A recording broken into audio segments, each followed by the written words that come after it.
What is going on YouTube? It's Downside Player 713 come back with one more video.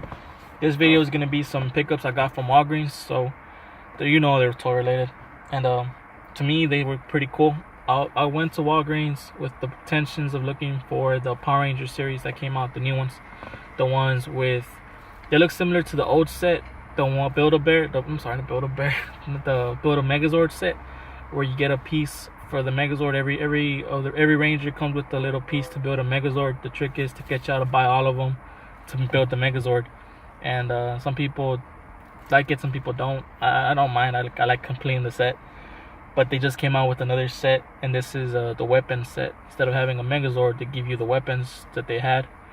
So like the Red Ranger would have the sword, the Blue Ranger would have the axe, the Black Ranger would have the axe, the Blue Ranger would have the, looks like a spear to me. It looks like a spear if I'm not mistaken.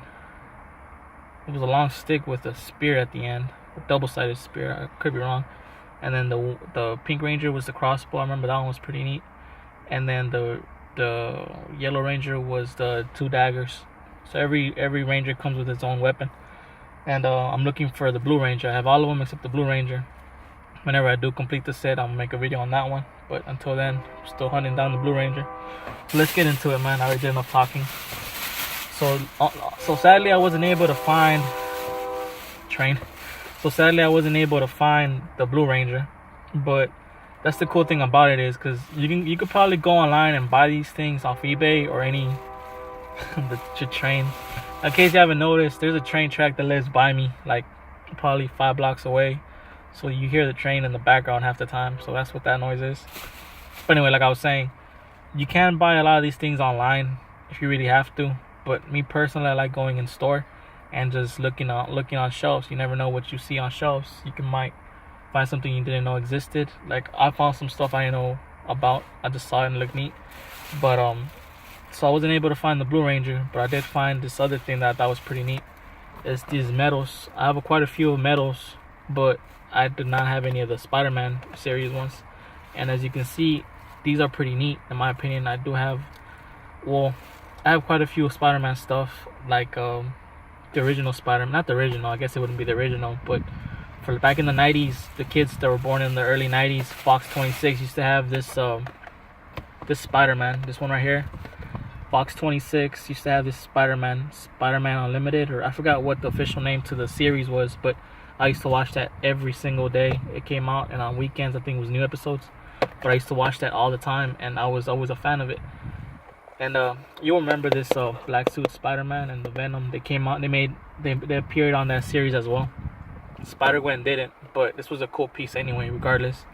But yeah, I just remember this series growing up as a kid, and as soon as I picked it up and I saw the back and I saw there was a whole thing to collect, I'm like, you know what? I'm a big fan of the Spider-Gwen series. I have a lot of the Pops, so I figure I can buy this and put it next to the Pops. So yeah, that's the first one, Spider-Gwen. Pretty neat.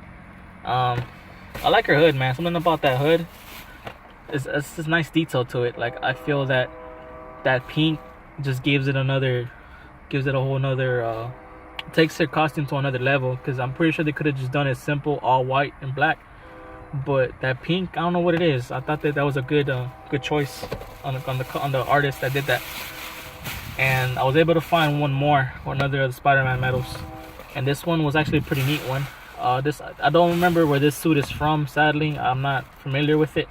But black and red is my favorite color combo, so of course I had to get this guy. And not just that, him being upside down, I'm pretty sure he won't be upside down. I think that's just the way the packaging is. It's probably gonna sit up straight once you take it out the box.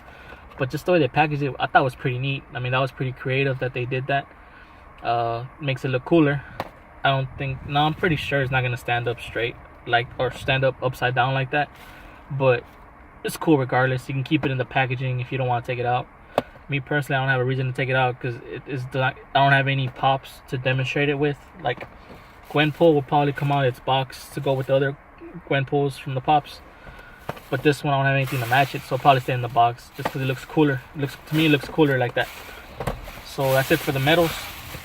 And like I mentioned before, I did find some things I didn't really pay attention to. I just saw them and I thought it was pretty neat because I did play this game as a kid. This was probably my favorite game for Nintendo 64. Was The Legend of Zelda Majora's Mask. I was a huge fan of this game. This game was impossible to beat if you didn't have the guidebook. Well, I'm taking that back. You could beat it, but you couldn't beat it 100%. And by that I mean getting that last mask. The last mask I think was called the Fierce Daddy's mask. I could be pronouncing that wrong, so correct it if you know. But yeah, to beat this game, you needed that game guide because everything happened at different times. There was 3 days. I remember it was 3 days. You had 3 days to beat the game, supposedly, and the 3 game days. And at the last day, the moon comes and crashes. And the cool thing about this game was every day something different happened. It wasn't the same thing. People actually had lives in that game. Everyone did something different. So you had to interact with people at different times of the day, at different days. So that game was just, it was crazy for me. Back as a kid, that game was really advanced. At least in my opinion, the game was really advanced for its time, where you had to do different things, different times, and it was pretty neat.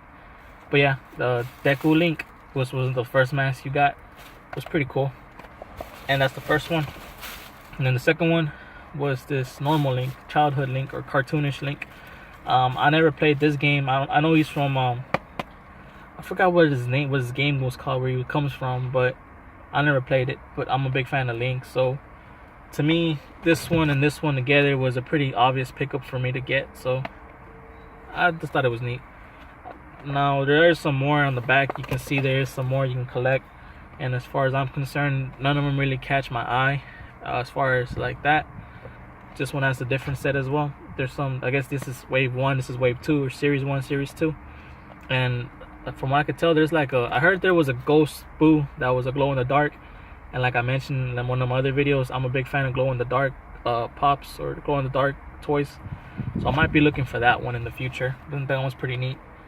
But other than that, maybe the Princess Zelda looks kind of neat, and possibly a Mario. They look kind of neat, but nothing that I need to have, you know. But this one was pretty neat in my opinion. I hope they make more of the Majora's masks where he transforms. It'd be pretty cool to have Goron Link. Goron Link was awesome, and Zora wasn't bad either. And of course, the Fierce Daddy was beast. But yeah, that's it for this video, man. Thank you for watching. Hopefully y'all enjoyed it. Until next time.